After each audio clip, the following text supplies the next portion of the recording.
haven't seen yet, but after seeing this movie, I'll probably go see the first one. This movie is one of the best horror movies I've seen in quite a while because like 99% of that genre is just god awful. Like you have trash like The Gallows and Sinister 2, any found footage horror movie, those Paranormal Activity trash movies. And this is surprising for me because I wasn't anticipating this movie at all. I'm not a fan of the supernatural genre, really. I don't believe in any of that stuff. I'm more a fan of slasher movies because I feel like, oh yeah, this is a real guy, he can come kill me. Like ghosts, I'm not dealing with that. But surprisingly, my skepticism about ghosts and supernatural stuff didn't affect my enjoyment of this movie. It was still a really solid horror movie. This movie is about the real-life paranormal investigators, the Warrens. You might have heard of them. They investigated the Amityville horror and things like that. Totally claim that all their stuff's bull. Like, but I don't know. I don't care. This movie is based on a true story, so you know none of this crap really happened. They show some stuff in the end credits of like comparisons to the real life stuff, and it's just like, okay, the craziest crap happens in this movie.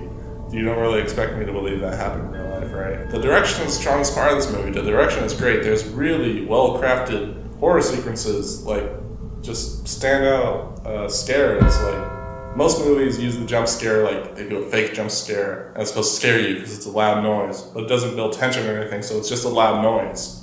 Like you're not creating scares, you're just getting me to jump because I heard something loud. I do the same thing if I heard a gunshot. There's creative visuals in this movie, like there's this part in the water where somebody gets scared, it's pretty cool. There's a great part where a dog turns into a giant man. It scared the crap out of me. I was like, what the hell's happening to that dog? There's some good looking creatures in this movie, like the nun you see in the trailer, she's really well done. But the tone is probably another great part of the movie. It didn't treat the real life material as a joke. Like it took it serious enough to make me feel like, oh yeah, these people are in danger. But there was also some lighthearted moments to relieve the tension. The acting overall was solid except for the kids. God, I hate kids in movies, especially when they have horrible British accents like in this one. Like British accents just, especially when they come from kids, like they grate me, like right here. It's just like, oh, stop talking, please. Like the little girl in this movie, all of her lines were like nails on a chalkboard. Oh yeah, Patrick Wilson is awesome. Dude's one of my favorite actors working right now. He's always great. I only have a couple complaints, really. They used the same scare tactic a couple times, like this character will look over here, and then she'll see something, she'll look back, then again, look back, and they do that like 3 or 4 times. This movie also has pacing issues. Like it takes an hour of setup to finally get the paranormal people to like finally go to England and start investigating this stuff.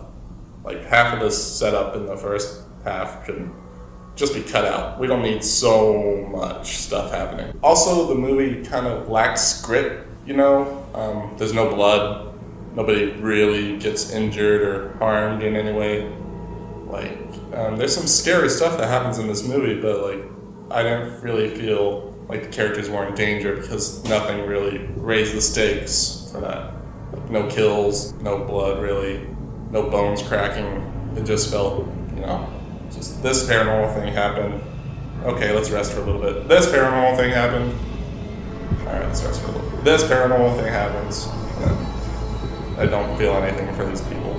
This movie doesn't feel like an R. It feels like hard PG-13 because like there's not even any language. Nobody drops an F-bomb. Like this part where the little girl's possessed and she doesn't even curse like the little girl in The Exorcist. There's also some out-of-place CGI, and also the main villain kind of looks like Mr. Burns from The Simpsons, and that was pretty distracting to me. So yeah, I definitely recommend this, especially if you're a fan of horror movies, because this is probably one of the best that's out there right now. So on a scale of Casper the Friendly Ghost to Samara from The Ring, I'm going to give this movie the twins from The Shining. Bye.